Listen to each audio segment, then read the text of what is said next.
Now, here I am, but I do the same thing every day. I get everything ready. Everything is perfect. All I've got to do is to go click, and we're ready to go. And I start to fiddle, sometimes with 2 minutes to go. I can do it, I say, and then I'm 2 minutes late on air. And that's what happened this morning. I was ready by 22. I did a little promo early on. All ready. All I've got to do is to tap this button, and we're live, and we can talk to our vast viewership. Oh, yes. Oh, yes, oh, yes, oh, yes. And then it all goes wrong. And then I have to scurry to try and correct everything that I've done that is incorrect. Anyway, welcome to Mirador, the television channel which manages to defy every television convention that there is, not least of which is we broadcast from a pub, and a bloody good pub it is too, the Black Horse in Lewes, and it's got a first-class host, Declan. Come in and ask for Deck, and he will look after you, and his staff will look after you in a way that you've not been looked after in a pub before. They are absolutely superb. And that's where we broadcast from. So you can see it's a pleasure coming to work every day. Every day it is a pleasure coming to work. And if only I could see myself. Never mind. We'll fix that problem in a little while, because it doesn't affect you. Right, now, this morning we've got two key people. Bernard Brown, who is the local candidate for Member of Parliament in the 2024 election. Bernard Brown of the Reform Party, that is beginning to do rather well in the polls. And then at 11 o'clock, we've got John Henty, a standard presence on Mirador, and brings light relief, but a serious look at the past in entertainment. And he has a sterling record, but the main attribute was he was the first voice to be heard on Radio Brighton way back in 1960-something. So there you are. We never know what we're going to have on this station. That's why we tend not to let people know. But this election is terribly important. Terribly important. And what the candidates think and do and say needs to be heard, needs to be analysed. And so we've invited all 6 candidates that are standing in Lewes. And the first one to kick off is Bernard Brown of the Reform Party. And he should be here around about 9:30. In the meantime, we'll do what we normally do. We'll catch up. We'll catch up with what's going on in the world. He said. And let's have a look. Right. Well, what are the front pages? Labour's secret tax rise dossier and financial turmoil at an IT giant. And the first paper that's come up, and we don't pick them in any particular order, is the Daily Mail.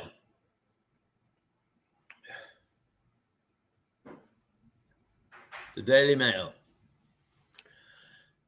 Labour's secret tax rise dossier, it says.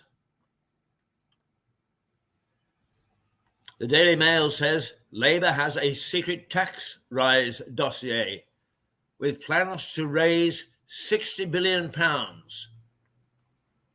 The paper's front page also includes a picture at Ascot of Lady Gabriella Windsor, who lost her husband, Thomas Kingston, earlier this year. Wow, she's certainly got a gorgeous smile. Tragic loss. The widowed Lady Gabriella Windsor, aged 43, at the races yesterday. Of course, she dresses rather better than I do, so I don't suppose I stand much of a chance. But then she's got the money and the position to do it. I, on the other hand, I'm a lowly paid journalist. In fact, I'm not paid at all, just with a half a pint of cider each day. The Daily Express. Prime Minister, Labour will tax your years of savings in weeks. The Daily Express's headline quotes Prime Minister Rishi Sunak as saying, Labour will tax your years of savings in weeks. The front page also includes a picture of Lady Gabriella Windsor receiving a big hug from Zara, I guess. Yeah, there we go. The Daily Telegraph. Britain is 20 years behind Europe on cancer care.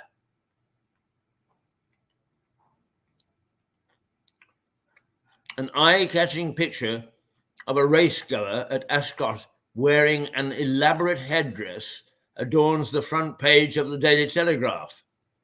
The main headline reads, Britain 20 years behind Europe on cancer care. And lower down the page reports, tax raid fear as Labour leaders Sir Keir Starmer suggests savers are not working people. Wow, that's daring.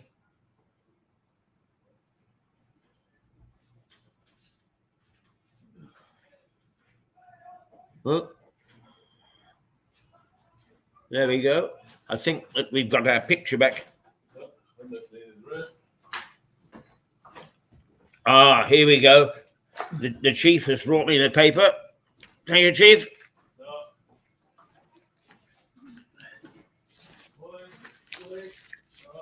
The Times. Starmer tax threat to savers with a checkbook. Oh, I'm going out to... My savings are all of £20. I'm going to blow it today. I am going to blow my whole £20 savings. No sense in keeping it.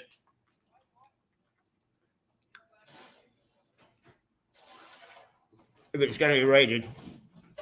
An eye-catching picture of racegoer at Ascot wearing an elaborate headdress. Oh, yes, right there. Ha-ha. The Times.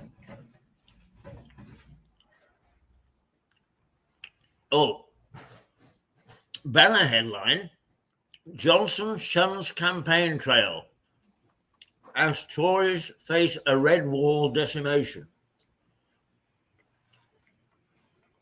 Starmer, tax threat to savers with a checkbook. The Times questions Mr. Starmer's definition of working people. It says that former Prime Minister Boris Johnson shuns the campaign trail as the Tories face red wall decimation. Another headline is about a blood test that can spot Parkinson's 7 years early, a breakthrough on Parkinson's. Oh, forgive me if I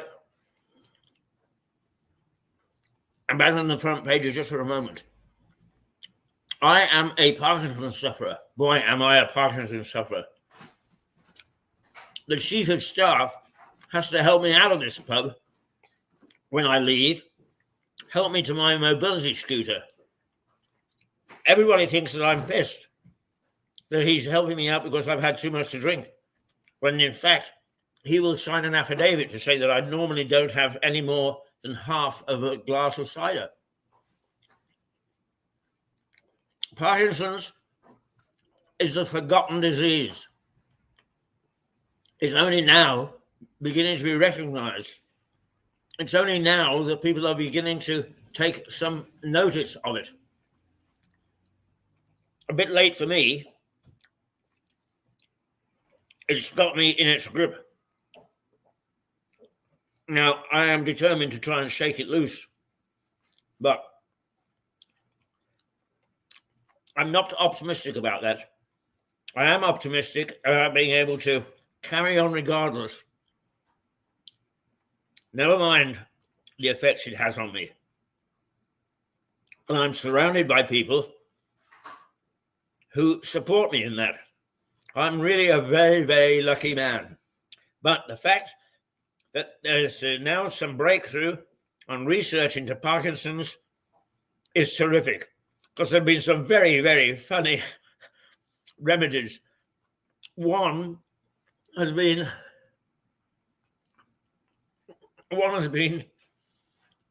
to do Irish jig dancing. Apparently the rhythm will help those people who can't walk anymore, and I'm one of them, to regain some rhythm. I could never dance at the best of times, for God's sake. Doing a jig to try and cure my Parkinson's, or at least help it, makes me very, very, it makes me smile. But there we are. That's in the newspaper this morning. A test can spot Parkinson's 7 years early. I'm going to have to return to that. I'm going to have to read that very carefully.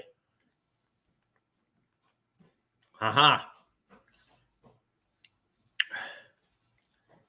And I'll tell you who else will be grateful is Jeremy Paxman, who also has got Parkinson's and is working like crazy. He hosts a blog with another BBC colleague, Rory Sellon-Jones, to try and persuade people to pay more attention to Parkinson's.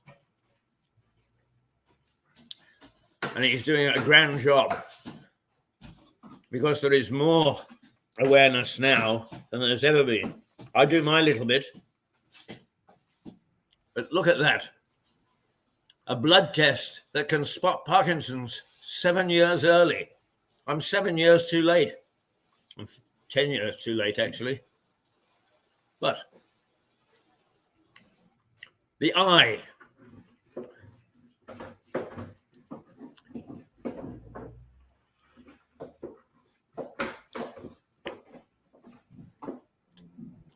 Oh, it's got a few banners. But the UK in secret talks over financial turmoil at IT giant that could hit benefits and the NHS. The UK is in secret talks over financial turmoil as its IT contractor, Atos, the iPaper reports, with a possible effect on benefits and the NHS. It features an image of sheep apparently turning away from Rishi Sunak as he tries to feed them. under the headline, "A U-turn if you want to." Oh dear. I tell you, if the eye is getting using techniques normally reserved for the start, then we are in trouble. But good for them. The Guardian. NHS will buy beds in care homes to cut hospital waits, says Labour. Oh, yeah. Another thing on the shopping list. Believe that if you wish. Oh, there's a little story at the bottom there. UK children are shorter and sicker due to a poor diet. The Guardian leads with Labour saying that the NHS will buy beds in care in homes to cut hospital waits. The front page includes an image of Rishi Sunak on a boat titled "All at Sea." Lower down, the newspaper reports the UK children are shorter and sicker due to a poor diet. Oh, they should start my diet. Pint of beer at 5 o'clock in the morning in the pub with just me here because I'm the only one with the key. But now I've been joined by the window cleaner. Good morning. How are you? I'm well, thank you. Good. Now, there you are. You see, we defy all convention because normally, if I was at the BBC right now, I'd be hidden away in a tiny little box with lots of electronics. Instead, I've got real people around me, and they are decent people. They're nice people. They chat to me. They lift my spirits first thing in the morning when I come in here. That's what we want. Yes, absolutely. I help myself to the spirits, and then I get them lifted. And he's cleaning the windows so I can see out onto the real world. And I can tell you now, I can't tell whether it's started to rain or whether it's the water from his hose. Yeah, both. It's both. I think so. It started to rain, but we have some water from the window cleaner's hose. Yeah. What's your name? Remy. Remy. Yeah. You know, he's even putting the posters back up. Yeah. There you are, you see, a true pro. A true pro. What is the time, by the way? It is 8:19 for those people who worry about such things. And I'll go to the mirror before I go to the weather. The Tories adrift from reality. You're going to need a bigger vote. The Prime Minister all at sea. As deluded Jeremy Hunt says, government has done a great job. Oh, well, that's the Mirror. It doesn't report news anymore. It just gives opinion. Well, that's okay. If you read Andrew Marr's history of British journalism, we never have been straight down the middle. We've always been opinionated. And he goes back to the time of King Charles, when anti-monarchists would hammer up a bill notice, a poster, because we had no newspapers as such in those days. And then they would run like hell, because if they got caught by the king's men, he would lop off their heads. Oh, dear. We haven't gone very far, have we? Several puns make it to the front page of the Daily Mirror. The headline reads, "You're going to need a bigger vote," alongside the same picture of Mr. Sunak. It adds that the Tories are adrift from reality. And using the same pun as The Guardian, says that the PM is all at sea. And that's all. The pun is based on the fact that there's Sunak is on a fishing trawler way out, a good 50 yards from the shore. Hope he can swim. The Metro. I felt there was a cover-up, accountant tells the Inquiry. Now, this gets serious. The post office in criminal conspiracy. I watched the first episode of the post office drama, and it's very intriguing. It was too, and that this could happen in this day and age, but in Britain, appalled me. Absolutely appalled me. And if we could go back to the block and actually lopping people's heads off, I would do it, because this was beyond the pale. It should not have happened, and they're in denial. The people who are in charge of the post office are in denial. We didn't do anything wrong. Ha! Not bloody likely. The Financial Times. Tory hopefuls jockey for position as the post-poll race to succeed Sunak looms. MPs and grassroots are courted. Expected drumming boosts urgency. Braverman and cleverly touted. Now, it'll be interesting to see what the Reform Party intend to do, if there is a wipeout. Because basically, the Parliamentary Conservative Party don't think at all like Reform. Reform are the old Conservatives with old Conservative values. So when they talk about merging or getting together, it's only what I call the rump of Conservatives in Parliament, those people who still believe in conservatism, who would fit, who would suit the Reform Party. But that's me speaking. Don't mistake my opinion for their statement. We can get their statement in about an hour's time. The FT looks beyond the election, saying Tory hopefuls are jockeying for position as post-polls race to succeed Sunak looms. The paper also reports Nvidia has become more valuable than Apple and Microsoft. Ah, right. They revert to business. Quite so. A Daily Star.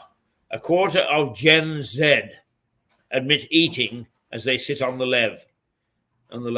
What is it? Oh, Generation Z. Oh, God. When are we just going to go back to the fact that children are children and that they will alter the way that we live? I was never part of a generation A, B, C, D, E.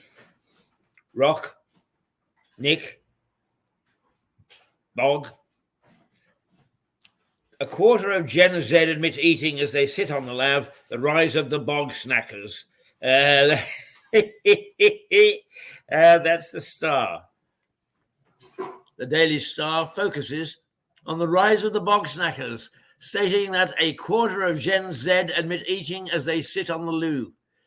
The front page also promotes the pullouts of Ascot, the Premier League and the Euros. Whee! Well. There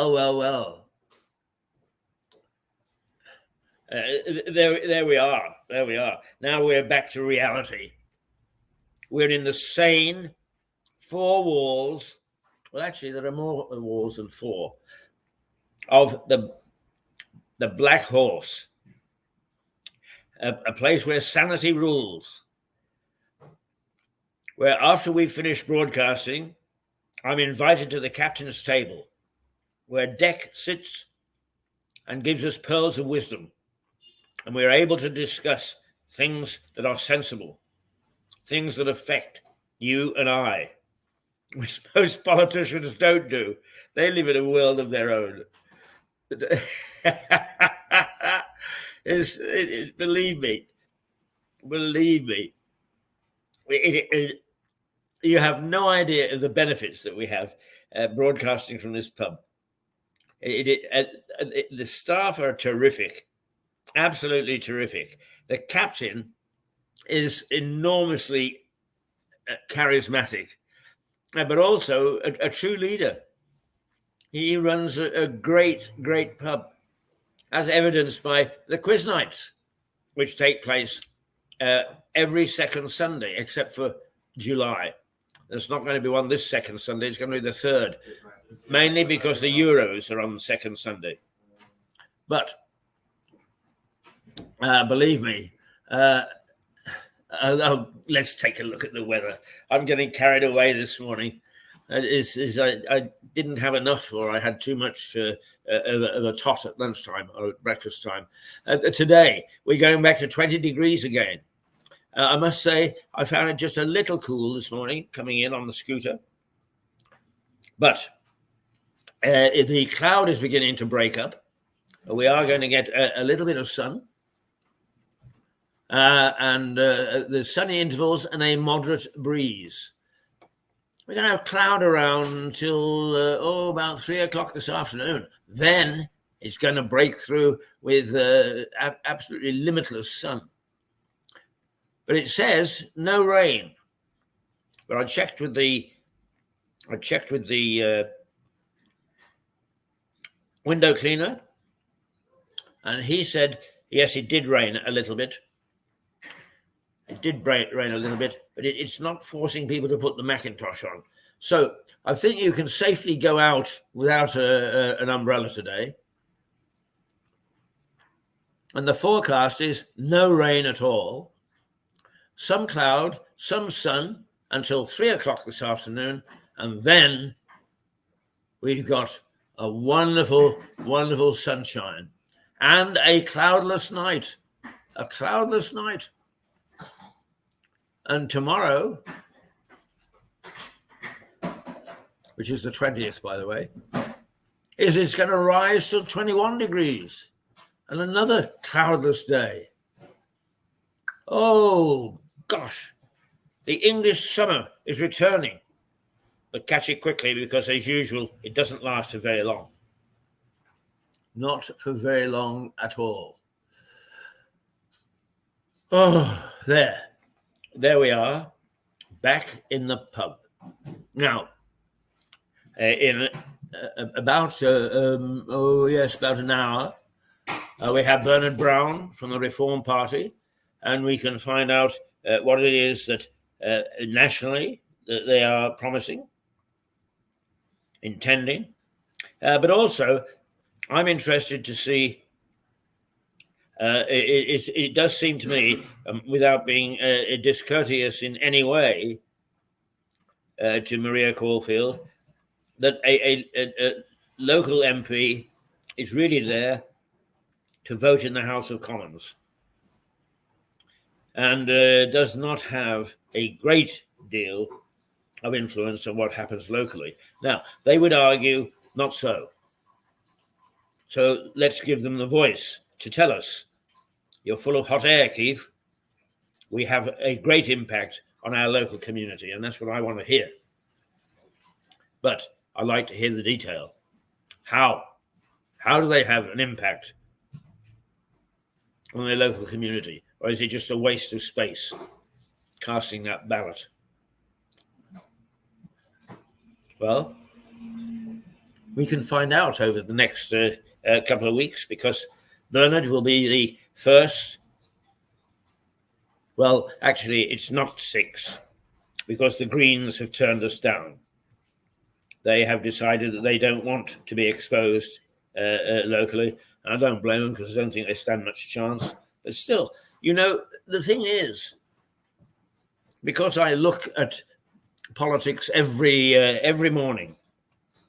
Every morning at 5 o'clock, I get up and I go through the newspaper front pages. And then I come in here and I take a look to see what is updated from that.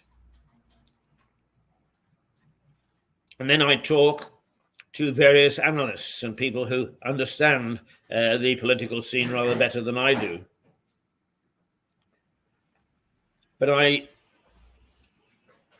don't see quite the impact that, for instance, my good friend Norman Baker had when he was an MP. Norman was known, it didn't matter which party he was with,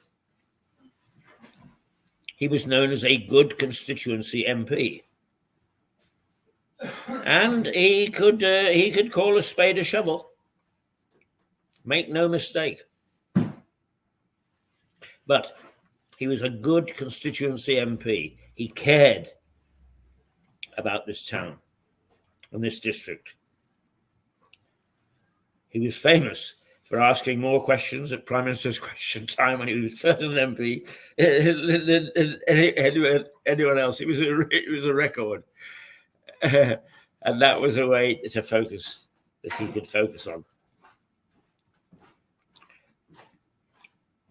So we'll hear what Bernard has to say, and then it'll be either Maria's turn or James McCleary.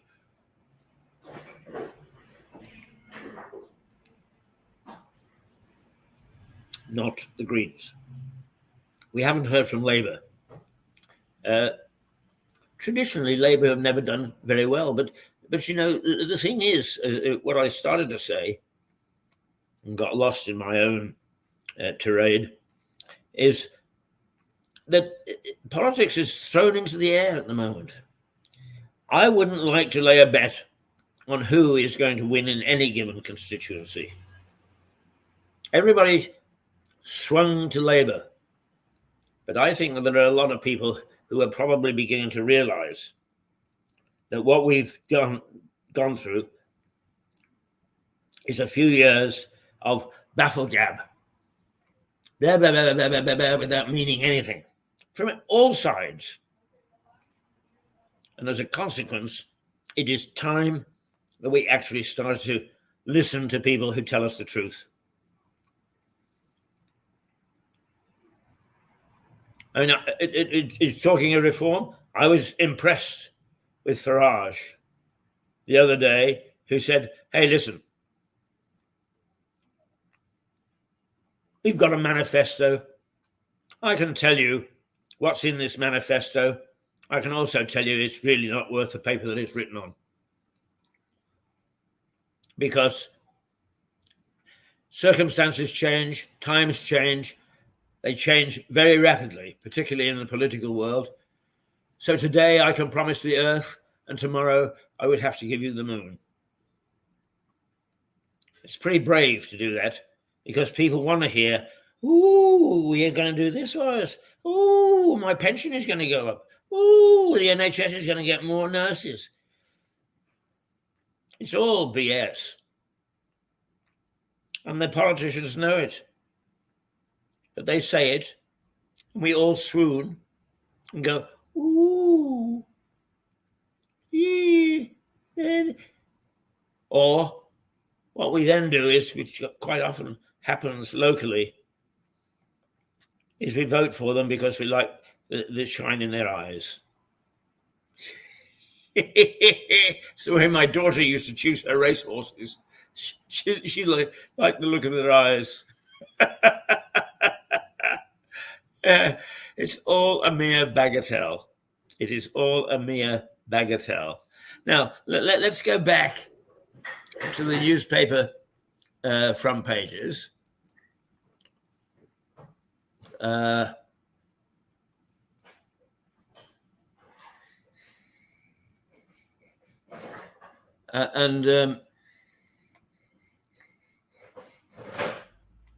see whether we can get a little bit more depth.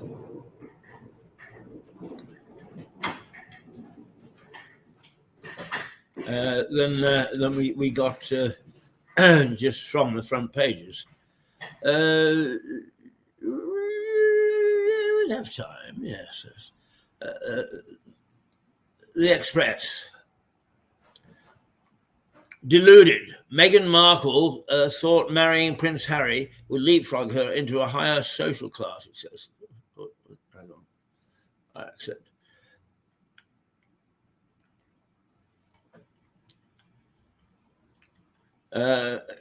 Higher social class than the Beckhams.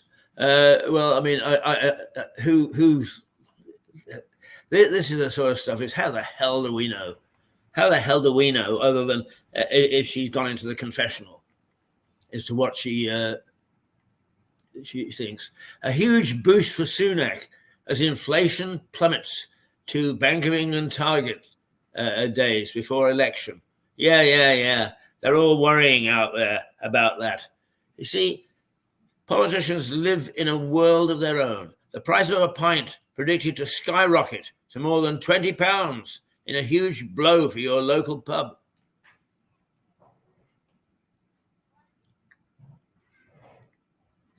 That is, if the price of a pint keeps going up the way it is at the moment, then it won't be long before you start paying £20 for a pint.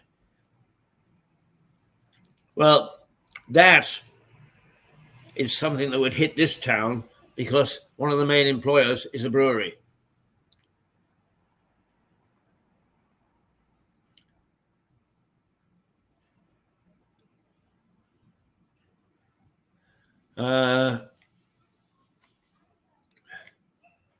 Let's say Prince Harry humiliated 3 times in weeks, with friends saying the trust is broken.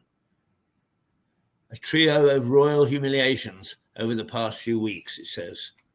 All right, we're getting into sort of detail that I'm not so happy with as being news rather than gossip. So let's go back and take a look at another couple of newspapers on the inside.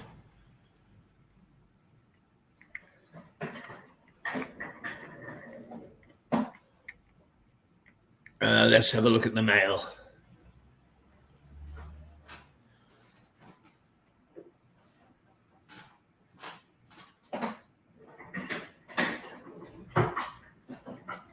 Don't you know who I am?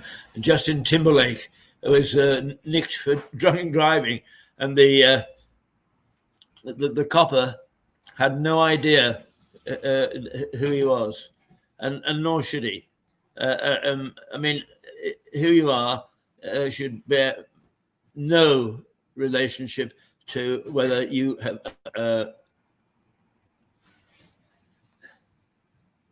Oh dear! Refresh page. There's all this. You shouldn't be swayed by.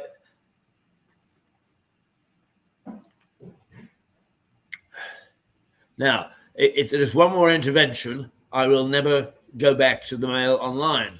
There it is. It's an intervention. So I'll tell you, Mail online. You forget me as somebody who is going to follow you. Let's see if the Telegraph is any better. Sunak, we will cut taxes further. Now inflation is at 2%. Oh, here we go. Here we go. I don't want to try it 3 months free. Dismiss. Telegraph reveals Barclay family left £278 million black hole. Underlying profits rise, showing strengths and resiliencies as auction approaches. Inflation falls to the Bank of England's 2% target in a boost for Sunak. Britain 20 years behind Europe on cancer scare. Can Starmer tackle the city? How timid Britain had lost its appetite for risk.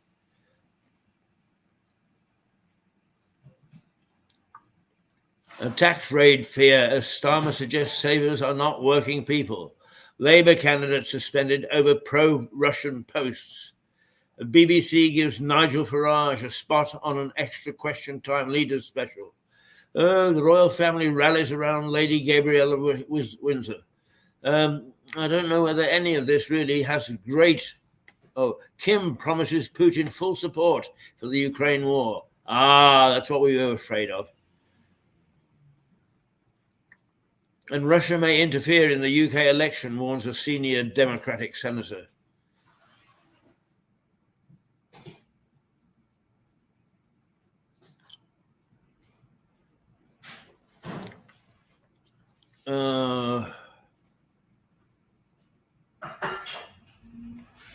The French city named best in the world for the quality of life. Ooh, I think that's Grenoble.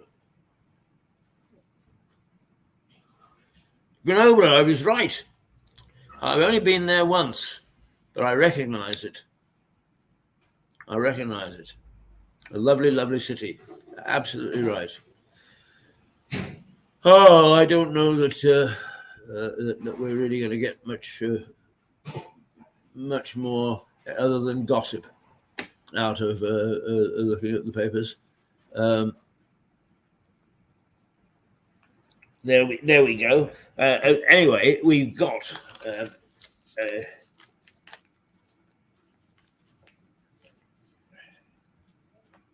we've got the Times, a copy of the Times, a hard copy of the Times, and that would give us plenty to look at. Here's a story. It's not on the front page, but the one that really bothers me the most. The post office bosses are accused of running a criminal conspiracy.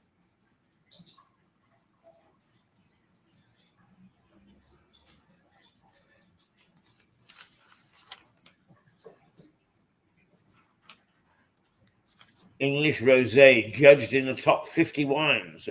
Kent Vineyards dry sparkling tipple ranks among the world's very best in annual awards. Well, Chapel Down deserves to fizz with pride. Now, there we are. This is a Sussex wine. Bouquets all round in Chapel Down and its talented winemaking team for its best in show. Decanter sparkling wine gong. For once, the award has gone to the right winery and wine, and it's the first time an English sparkling rose has won top gold.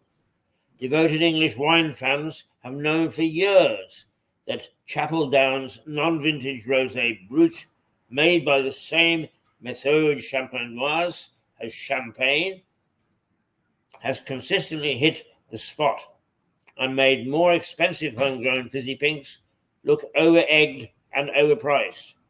Chapel Down's victory is all the more remarkable as its non-vintage rosé brut is one of the biggest volume champagne method pink sparklers in the country, with almost 16,000 cases produced annually and sold everywhere for about £30 a bottle.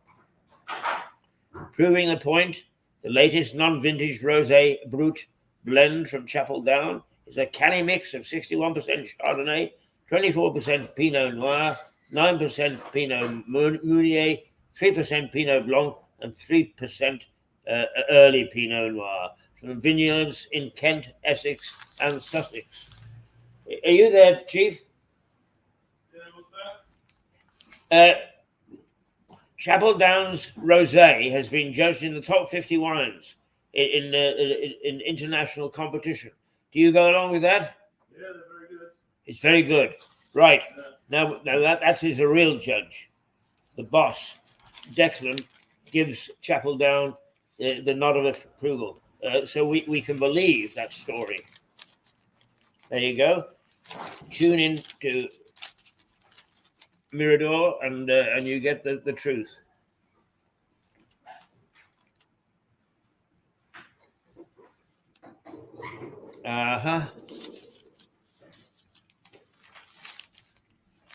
Let's see. Oh, the inside story is interesting. Starmer.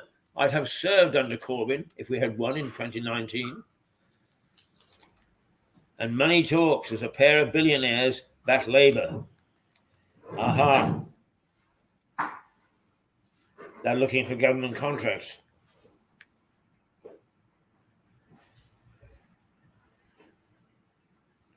So, Cordwell and Ratcliffe. Ratcliffe has just bought a fair chunk of Manchester United, so we know what his judgment is like.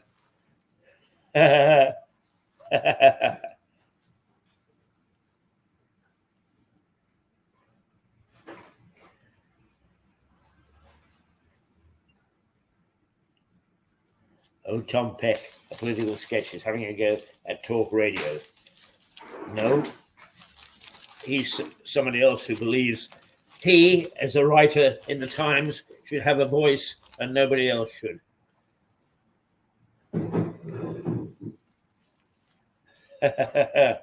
Oh, they've given odds on. Let's see.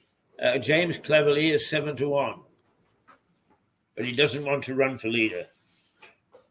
Kemi Badenoch has long been the favourite. She remains it at 3-1.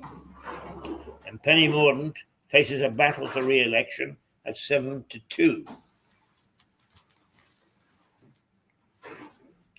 But where will reform stand in this realignment of British politics?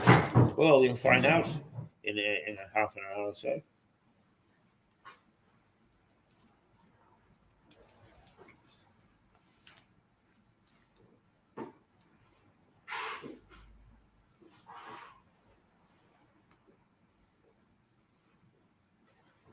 Joey Bart. Oh, let's see. Foden. Let's look at the Euro. Foden. I need more games next to Jude.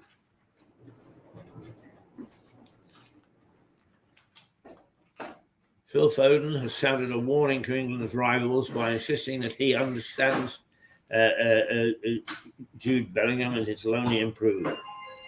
While Bellingham announced himself at Euro 2024 with the winning goal in Sunday's victory over Serbia, Foden's contribution has been heavily scrutinised as he waits for a breakthrough performance for his country. Okay, Bold Borthwick rips pages straight out of Woodward playbook. That's rugby.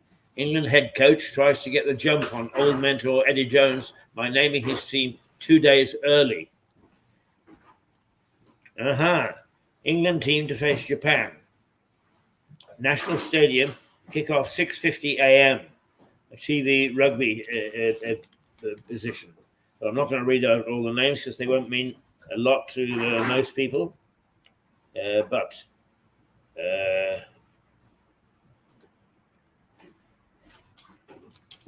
that's interesting. And we're back into international rugby with as of Saturday with on tour in Japan.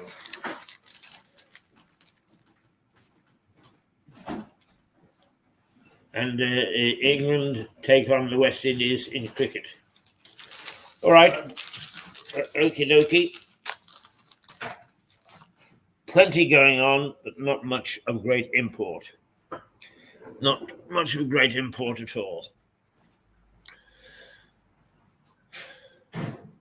8:49.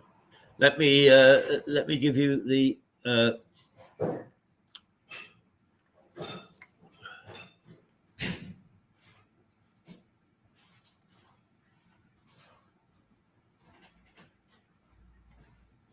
weather again. Today, 19th, 20 degrees and cloudy. Tomorrow, 20 degrees and sunny. Oh, in fact, sorry, it goes up to 21 degrees tomorrow. Friday, down again, 19 degrees and some rain. And the weekend, as usual, Saturday, when we all want to relax, it goes cooler, 18 degrees, and it's going to rain. But Sunday is a brilliant day and back up to 21. Woo! Fancy that. Fancy that, he said. But it is not raining outside now. It's perfectly all right. And we're ready to launch ourselves into some interesting stuff, I think, in a little while. So if you're worried about the future of the country, you get a little bit of an insight in a few minutes, well, half an hour.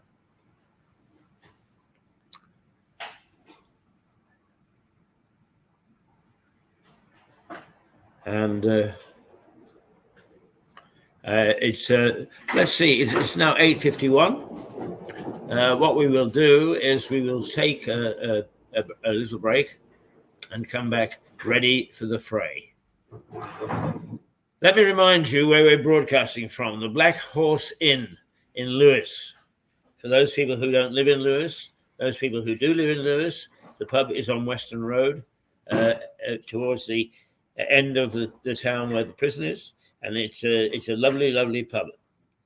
Quiz every second Sunday evening at 8 o'clock, £2 entry, but not this Sunday in July. It'll be the third Sunday, simply because the Euros will be on that particular Sunday, and the football crowd will drown out any attempt at running a quiz. Sunday lunch, terrific Sunday lunch. I was in here. They do a very small one for me because I don't have a massive appetite anymore.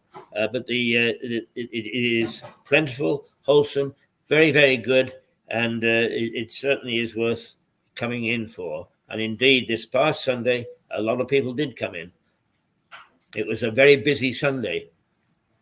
The boss, Declan, likes to think that he can relax on Sunday. Not a bit of it. He had to rush around this Sunday, I'll tell you. He's earning his keep, that boy. I better go before he comes and hits me over the head. All right. There's Toodle Pip. Be back in a few minutes.